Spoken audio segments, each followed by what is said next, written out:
quem está trazendo a Bíblia para o povo já há 500 anos é a Reforma Protestante, traduzindo para todas as línguas, porque era proibido veementemente outra versão, a não ser a Vulgata, autorizada a partir do Concílio de Trento. Mas a pergunta é, um corpo de teólogos autorizados por quem?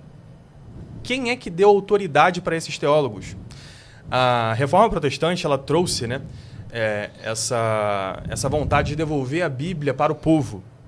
Mas o que acontece é que, como a Bíblia é indicada como a única autoridade, e todos os fiéis, pelo seu sacerdócio comum, como você trouxe, seriam papas, né, capazes de interpretar a Sagrada Escritura, o que acontece é que eles começam a discutir qual que é a versão correta da Sagrada Escritura. O que essa palavra quer dizer no original? Vocês veem muitos debates assim, né, que as pessoas estão sempre indo no... O que quer dizer no original? O que quer dizer no original? E como você faz isso, o que você está fazendo, na verdade, é afastar a Bíblia do povo. Porque agora só aqueles que são sábios, aqueles que têm estudos, é que vão conseguir fazer a real interpretação da palavra de Deus. Mas antes eu queria dizer por que nós aceitamos o magistério como essa autoridade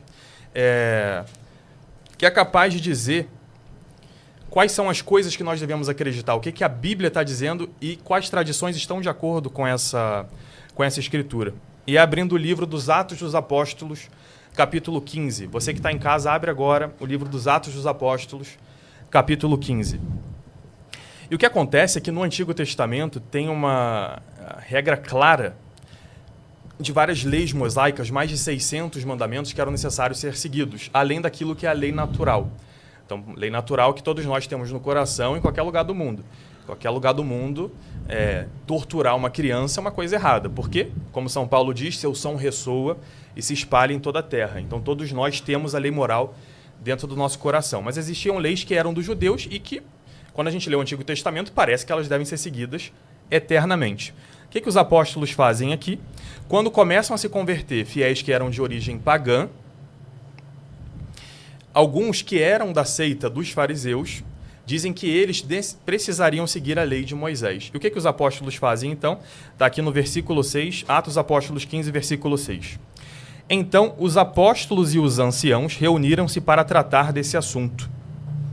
É interessante que os apóstolos aqui não se reúnem sozinhos, mas existe já a figura dos anciãos que eles trazem com eles ali para conversar sobre esse tema, para decidir o que ia acontecer com aqueles judeus com aqueles pagãos que estavam entrando dentro do cristianismo. Nosso Senhor Jesus Cristo já tinha dito, quando ele viu a fé do centurião, que multidões iam vir do Oriente, do Ocidente, do Norte e do Sul, e se assentariam à mesa com Abraão, Isaque e Jacó, enquanto os filhos do reino seriam jogados fora, né? Então os apóstolos, isso é até engraçado, né?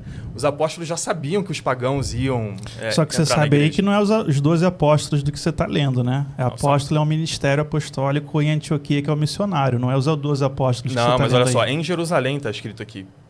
Chegaram então Quais alguns são os da apóstolos Judeia. que estão em Jerusalém? Só Pedro e João. Tiago não é apóstolo, é irmão de Jesus. Exatamente. Nossa, muito bom você trazer isso, porque são os apóstolos e os anciãos. Então eles sentam junto com esses anciãos que vão ser os seus sucessores. Na verdade, os apóstolos, eles são os anciãos, porque ele é uma sinagoga, uma igreja presbiteral. Por que não chamam tem essa diferença de 12? Deixa os 12 nem estão aí. Peraí, ele conclui. Pode eu acho que a gente vai ter bastante tempo para cada um fazer a sua argumentação. Isso. Okay. Então, os apóstolos, em todo momento aqui, está em Atos Apóstolos 15, ainda no início, eles estão em Jerusalém, são os apóstolos. Se reúnem com os anciãos, se reúnem os dois para tratar desse assunto. Eles vão debater bastante, mas o que é interessante é que no versículo 22, olha só o que está escrito aqui. Então, pareceu bem aos apóstolos e aos anciãos, e as versões da Bíblia mudam um pouquinho, mas todos estão dizendo a mesma coisa. Pareceu bem aos apóstolos e aos anciãos, de acordo com toda a igreja, escolher alguns dentre os seus para enviá-los a Antioquia com Paulo e Barnabé. Escolheram Judas, chamado Barsabás, e Silas, ambos muito respeitados pelos irmãos. Por intermédio deles enviaram a seguinte carta. Então eles mandam uma carta para os fiéis de Antioquia. E olha só, os apóstolos aqui, eles endereçam a carta junto dos anciãos, junto desses anciãos que eles escolheram para liderar as igrejas. Nós, quem? Os apóstolos e os anciãos, vossos irmãos, saudamos os irmãos dentre os gentios que estão em Antioquia, na Síria e na Cilícia. Versículo 24. Ficamos sabendo que alguns dos nossos cristãos, não mandados por nós, algumas versões trazem, sem ter recebido de nós semelhante incumbência, causaram entre vós perturbações com palavras que transtornaram o vosso espírito. Então decidimos de comum acordo escolher alguns representantes e mandá-los até vós, junto com os nossos queridos irmãos Barnabé e Paulo, homens que arriscaram a vida pelo nome de nosso Senhor Jesus Cristo. Por isso estamos enviando Judas e Silas, que pessoalmente vos transmitirão a mesma mensagem, pois decidimos, o Espírito Santo e nós. Quem somos nós? Os apóstolos e os anciãos que eles haviam escolhido em Jerusalém. Não só os apóstolos. Eles, com o Espírito Santo, infalivelmente decidem isso aqui. Não vamos vos impor nenhum outro peso, além dessas coisas indispensáveis. Abster-se de carnes sacrificadas aos ídolos, do sangue, das carnes de animais sufocados, das uniões ilícitas. Fareis bem se evitardes essas coisas, passai bem. Eles não falam aqui do sábado, eles não falam aqui da questão das imagens, eles não falam aqui de um monte de coisas que os judeus faziam, e agora eles decidem, em nome do Espírito Santo, com toda a autoridade, que essas coisas não eram mais necessárias. Não havia nenhuma escritura dizendo que essas coisas poderiam caducar. Nada dizendo isso. Mas os apóstolos, com autoridade, junto aos anciãos, eles não se separam dos anciãos. Eles dão essa autoridade para os anciãos. Por quê? Porque eles eram muito espertos? Porque eles tinham estudado muito? Não. Porque eles têm a imposição das mãos dos apóstolos e por isso eles têm a garantia do Espírito Santo para fazer as decisões corretas que Deus quer para nós. Okay. Então a Igreja Católica segue essa sucessão apostólica, como nós vemos aqui na Bíblia, está aqui testificando. Eu queria saber do Lucas, quem é que autoriza esse corpo de teólogos da sua igreja a fazer as interpretações da Escritura, discernir quais são as Escrituras sagradas ou não, e discernir quais tradições são baseadas nela ou não? Ok, vamos lá. Lucas. Tá, então vamos lá. Você está dizendo que Paulo então tinha uma doutrina secreta que não está na Bíblia e que essa doutrina é a tradição da sua igreja? Não, que eu estou dizendo que São Paulo traz algo que os judeus não tinham. Ele traz a boa nova, é uma novidade. Não, o que Paulo está falando é a revelação de Jesus Cristo. Jesus Cristo é o Evangelho. Jesus Cristo é a boa nova. Isso a gente concorda. Jesus Cristo é a palavra de Deus. Não tem nenhuma tradição gnóstica secreta que Paulo, Pedro, João passou por fora, porque isso aí é uma adaptação. Mas essa é a pregação deles aqui. Então, calma aí, eu não deixei de interromper agora, não vou poder deixar você interromper. Conclui, Lucas. Não, a gente vai começar aqui. Não, se vocês quiserem bater o papo, para mim não tem problema. Não, mas assim, não existe... Ele me perguntou uma coisa. Essa ideia que a Igreja Católica desenvolveu durante a Idade Média de uma tradição oral, ela pega isso também desse modelo judaico, que Moisés transmitiu a Josué uma tradição oral e que isso nunca foi escrito e chegou até o tempo do judaísmo rabínico, né, com mais de 600 prescrições. O que Jesus Cristo vem fazer é realmente derrubar essa lei oral dos fariseus e derrubar essa lei oral do judaísmo rabínico, mostrando que isso não tinha a ver com Deuteronômio, não tinha a ver com os profetas, não tinha a ver com os salmos. A Igreja Católica, na Idade Média, ela vai fazer a mesma coisa. Ela vai criar diversas prescrições, diversas regras que você vai ter que obedecer, que não estão nas Escrituras, tá? E ela vai dizer, você tem que obedecer porque isso é a tradição. Mas você não tem essa tradição. Nem na Bíblia, porque elas são sempre contrárias à palavra de Deus, e você também não tem na história. Então é uma tradição que você não consegue provar, né? Se eu te perguntar aí qual é essa tradição, você pode... anotar aí para mim, depois de me responder qual é a tradição apostólica que Paulo, ou João, ou Pedro transmitiu. Quero uma, né? E mostrar se isso aí permanece até hoje. Agora, sobre essa questão do concílio de Antioquia, do concílio de Jerusalém, Atos 15, né? Agora vamos ver lá Gálatas 2, de 11 a 14. Gálatas 2, de 11 a 14, diz assim: Quando, porém, Pedro veio a Antioquia, enfrentei-o face a face por sua atitude condenável, pois antes de chegarem alguns da parte de Tiago, ele comia com gentios.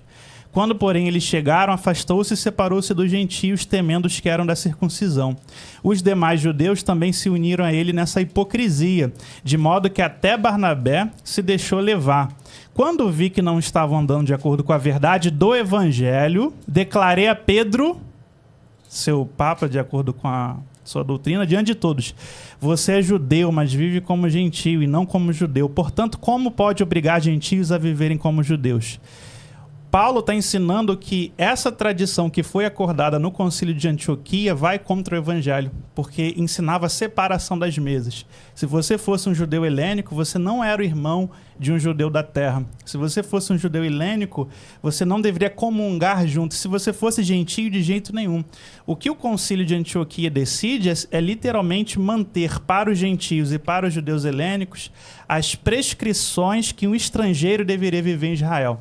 Paulo quebra isso tudo, ele fala, não, Jesus Cristo ensinou que nele todos são um. Homens, mulheres, judeus, gentios, escravos, livres, não existe separação das mesas. Portanto, as prescrições do Concílio de Antioquia não devem ser obedecidas porque vão contra o Espírito Santo.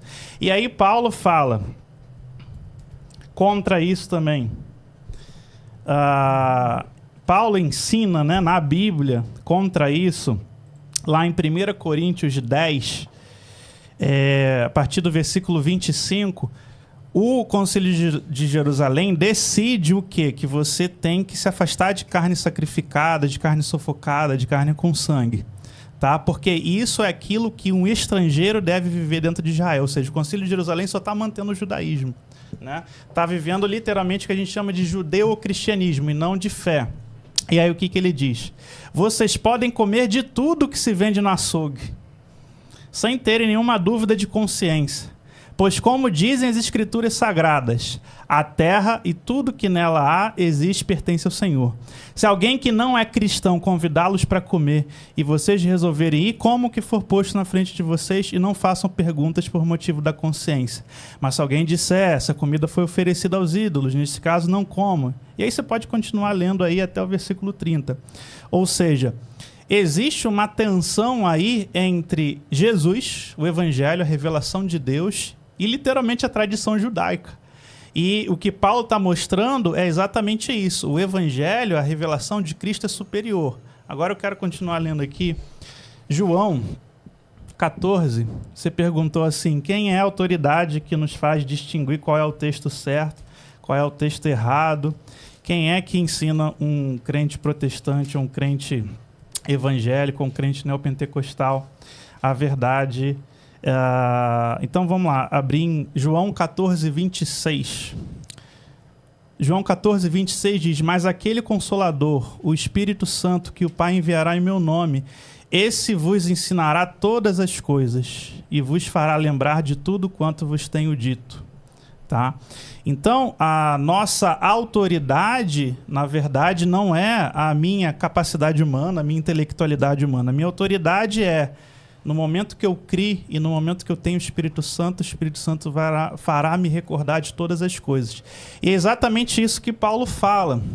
Deixa eu só pegar que eu anotei aqui no meu celular. Paulo fala lá em Gálatas, capítulo 1, vamos voltar lá em Gálatas, já que você falou que é uma tradição que vem dos apóstolos. E Gálatas, capítulo 1,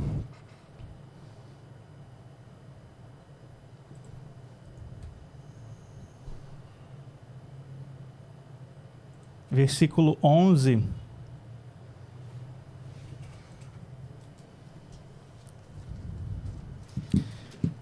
Paulo fala em Gálatas capítulo 1, versículo 11 o seguinte: mas faço-vos saber, irmãos, que o evangelho que por mim foi anunciado não é segundo os homens, porque não o recebi, nem aprendi de homem algum, mas pela revelação de Jesus Cristo. Aí vamos para o 16. Para revelar seu filho em mim, para que o pregasse entre os gentios, imediatamente não consultei a carne e o sangue, nem tornei a Jerusalém, a ter com que já antes de mim eram apóstolos, mas parti para a Arábia e voltei para Damasco, depois de 3 anos, enfim. Ou seja, o que Jesus ensinou é que o Espírito Santo, tá? Ele é o diretor da igreja, não é o magistério. O Espírito Santo é aquele que, no momento de ignorância, como acontece hoje, assim, muita gente hoje se converte no Irã, na China, na África, através de um programa de rádio, através de um folheto evangelístico, O que mais acontece hoje no campo missionário, o que mais acontece hoje talvez aqui no Brasil, né, entre as pessoas ignorantes, pobres, analfabetizadas, elas ouvem uma palavra, ouvem uma pregação, escutam alguma coisa, escutam alguma música. O Espírito Santo toca o coração dessas pessoas e ele começa a obra de conversão. Então você tem igrejas inteiras na China, você tem igrejas inteiras no Irã, você tem igrejas inteiras nos países árabes que recebem o evangelho de alguma forma, seja rádio, panfleto, uma mensagem na internet, e ali começam a viver o verdadeiro evangelho porque o Espírito Santo ensina a elas. Então, mesmo... Eu falei que o protestante ele tem, né, seu corpo de pensamentos, de intelectuais, de sistemática, mas o evangélico, mesmo eu não concordando nessa nuda escritura evangélica, mesmo assim, o evangélico cristão com a Bíblia, ele tem o Espírito Santo. Okay. Né? E o evangélico com a igreja em si, você tem onde 2 ou 3 estiverem reunidos em meu nome, ali eu estarei presente deles. Mas eu queria responder algumas coisas aqui que ele falou. Talvez a gente possa fazer uma pausinha para eu responder algumas também, senão vai ter bastante coisa. Pode ser? Não, deixa só porque aí fica solto. E aí é outro. Não, mas é de uma coisa que você falou. Tá. Porque o debate diz assim, o que quer dizer no original? E aí isso afasta a Bíblia do povo. Quem está trazendo a Bíblia para o povo já há 500 anos é a Reforma Protestante, traduzindo para todas as línguas, porque era proibido veementemente outra versão, a não ser a Vulgata, autorizada a partir do Concílio de Trento. Então, quem tem traduzido a Bíblia, levado a Bíblia, explicado a Bíblia, ensinado a teologia, inclusive todos vocês aí que se dizem evangélicos, vocês aprenderam a Bíblia numa igreja evangélica, vocês leram a Bíblia numa igreja evangélica, vocês estudaram teologia num seminário evangélico, porque o cerne da Reforma Protestante é ensinar a Bíblia para o povo. Aliás, a pedagogia surgiu com a Reforma Protestante, a exegese hermenêutica que a gente tem hoje, a filologia e todas as ciências literárias surgem dos reformadores protestantes na Alemanha, na Suíça e na Inglaterra, tentando traduzir a Bíblia para o povo. As próprias línguas atuais, né, o alemão atual, o português atual, tudo isso tem a ver com uma tradução da Bíblia para o povo. Então, quem mais tem se dedicado há 500 anos a ensinar e levar a Bíblia para o mundo inteiro é a igreja evangélica ou a igreja protestante. Inclusive, a gente estava no congresso da SBB, só mês passado foram mais 40 idiomas que receberam a Bíblia na África. Ok. Esse primeiro ponto. Segundo, eu vou passar.